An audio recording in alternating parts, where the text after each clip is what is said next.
As Dr. Theobald spoke, his voice was steady, yet there was a somber undertone. "We've had to restrain him again," he said. She stood by the window, her face pressed to the glass, eyes shut tight. She couldn't bear to look. She knew what she'd find. Her son, the one she'd held so close, was now lost to madness. "I'd like to discuss a potential therapy," Dr. Theobald continued. "It's a long shot, but with your consent, we could try something." She trembled. The very thought of this place, of the helplessness it represented, made her heart ache. She'd stayed away for so long, consumed by guilt. She had abandoned her son. "Daryl's condition," Dr. Theobald said, "is rooted in his multiple personalities. There are 3 distinct sides to him, and I suspect they're tied to his past experiences. One of them, Rillo, is extremely violent. I wonder if he's modeled after your late husband. He had his own struggles with mental health and violence, didn't he?" "Yes," she replied, her voice tight. "He died violently." "I don't want to see Daryl go the same way," she whispered to herself. As they walked down the sterile hallway, away from her son, Dr. Theobald continued. "The other 2 personalities are harder to define. Dar, for example, he's cold and calculating, more dangerous than Rillo. He hides his motives well. My staff is more at risk with Dar than with Rillo." He led her to the interview room, opened the door, and gestured for her to sit. "And then there's Debbie," Dr. Theobald added. "I suspect she's influenced by you. Gentle, caring. When she's present, your son is easier to manage, and even my staff finds her tolerable, pleasant, even." "That's good," she said, her voice distant, still in shock from everything she had seen and heard.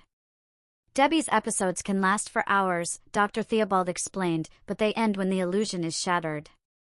For example, she might be sitting on the toilet when she suddenly realizes she's not herself anymore, that her identity has shifted." He glanced down at the thick file on his desk, filled with reports on her son's condition.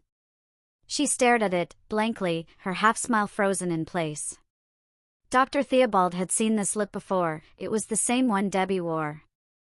"I want to keep Debbie active," he said. "So I'm suggesting something experimental. It's not permanent, but we could try surgical adjustments to make your son's body more consistent with her personality. Nothing drastic, just a means to mask his male identity. If we can make him appear more feminine, we may be able to manage his condition better and even give him a chance at a normal life." She looked at him, puzzled. "What exactly are you suggesting?" she asked. Dr. Theobald hesitated. "I'm not suggesting full gender reassignment. But we could modify his body so that his appearance aligns with Debbie's identity. His genitals would be concealed, pushed up and altered, so that he would appear female." She blinked in disbelief. "Would this work?" "To be honest, I'm not sure," he admitted. "But it's one of the few options we have left. If you agree, we could give it a try. Without it, keeping your son in a constant stupor might be our only other option. This is radical, but if it works, he could function in society, just not as a man." She looked at the papers he had placed in front of her. It would take her a month to return to the hospital. As Dr. Theobald led her through the hall toward the garden, his expression radiated satisfaction. "Things are progressing very well," he said. "Better than we initially expected. At first, we had a few small setbacks with Daryl's male personas resurfacing, but we've made adjustments. We've encouraged changes in appearance to strengthen the Debbie persona and placed mirrors in her room to help reinforce her identity. When you see her," Dr. Theobald continued, "you'll understand why it's hard to reconcile Dar and Rillo with Debbie." They reached the garden, a private area where patients could meet family. This was the first time Daryl had been allowed out here. His instability had kept him from these moments before. She felt a rare sense of hope as she approached. She was about to pass a young woman in a peach-colored dress when Dr. Theobald gently grabbed her arm. "Here she is," he said. "How are you today, Debbie?" he asked. Daryl's mother looked up to see the person walking toward her. There, standing before her, was her son's face, smooth and glowing. The eyebrows were shaped, a hint of makeup on the eyes, and a soft tint on the lips. The smile was warm, one that Daryl hadn't worn in a long time. "Mother," the young woman said. "I'm so glad you came." They embraced, and Daryl's mother gently ran her hands through the girl's hair. It was now a short, feminine style, blonde with soft curls. It smelled of floral shampoo, thick and soft. She couldn't bring herself to let go of her child, it felt like the first hug in years. Tears welled up in her eyes as she pulled away, noticing that her child's eyes were also full of tears. They looked bright and beautiful. Her face was unexpectedly pretty. "Oh, Debbie," she said, the name coming to her naturally. This person was undeniably familiar, but Daryl was no longer in front of her. This was Debbie, her daughter. "I'd like to discuss the possibility of releasing Debbie," Dr. Theobald said, breaking the moment. "We're confident that she can function in the world, but with one final surgical adjustment." Daryl's mother sat down in Dr. Theobald's office, now a place she felt more comfortable in. Things had changed so much. She looked at him with gratitude. "You think it's right," she said. "Getting her home is all I could have hoped for." She had begun to refer to Debbie using feminine pronouns, as though her son, Daryl, had been a bad dream. "Debbie is aware that her genitals don't conform to her identity," Dr. Theobald continued. "While the hormones have helped develop more feminine features, her chest haven't grown to match her physique. The decision on her treatment is still entirely yours. I've prepared a consent form for a full gender reassignment procedure." He slid the papers toward her. She trusted him completely. He was a miracle worker, and she would sign anything. "There will be some discomfort for her," Dr. Theobald added. "We'll provide an explanation that aligns with her understanding of herself. After a brief evaluation, I hope to release Debbie into your care soon after." Her mother was already signing the documents. "Let's go see her," Dr. Theobald said, standing and holding the door open. "As you know, for the past year, Debbie has been working as a nurse's aide voluntarily. She's done an excellent job, and she's also been studying for a diploma in psychiatric nursing. I believe she'll be able to sit for the exams and pass before she's discharged." They walked to the East Wing station, where Debbie was reviewing some reports. She wore the hospital uniform of unqualified staff, her blonde hair styled in a loose but neat bun. She wore minimal makeup, just enough to look presentable at work. "Hi, Mom," Debbie called out, smiling as they approached. It was clear that their visits were more frequent now, at least 3 times a month. "Good morning, Dr. Theobald," Debbie greeted him.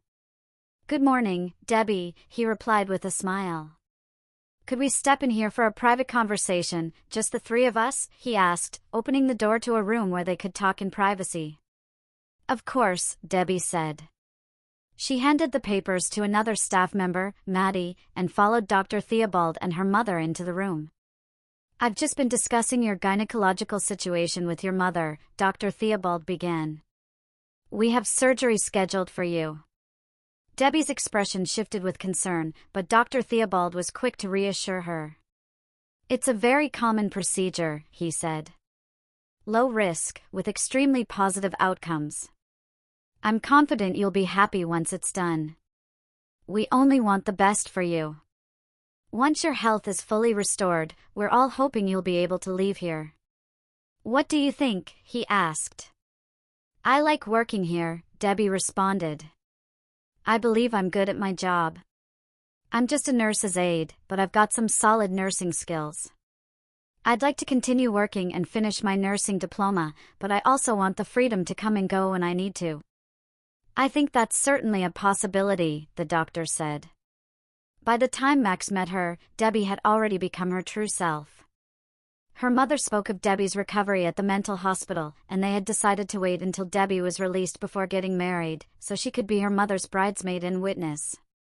When Max first met her, it was hard to believe that this young woman had once been a man. She exuded everything that made her a woman, both in appearance and behavior. However, a week later, when Debbie appeared as her mother's bridesmaid at the wedding, Max should have recognized what he was feeling. His bride looked stunning, of course, but Debbie was something else entirely. She wore a pink dress, her hair styled in an intricate updo, adorned with fragrant pink roses. A more sensible man would have realized that the emotions he was experiencing were wrong and could threaten the future of his marriage. A man couldn't possibly fall for his bride's bridesmaid on his wedding day, especially when that bridesmaid was the daughter of his bride and so much younger than him. Yet, the truth was, he couldn't stop thinking about Debbie throughout the honeymoon. Even when he was with his new wife, making love to her, his thoughts drifted to Debbie. In his mind, it was Debbie, not her mother, he was with. And the strangest part? Max knew full well that his wife was a real woman, while Debbie had been born a boy. Less than a year into their marriage, Debbie's mother grew suspicious. "Your mother is really angry with me," Max told Debbie. "She thinks I'm having an affair." "Don't call it that," Debbie snapped. "You're making it sound cheap and casual. Tell me it's more than that." She took his arm, her eyes filled with the kind of pleading look that always melted his heart. "The last thing I want is to make my mother unhappy," she said softly. "But neither of us can deny how we feel about each other." If you appreciated this story and wish to show your support, please consider leaving a like and subscribing to my channel.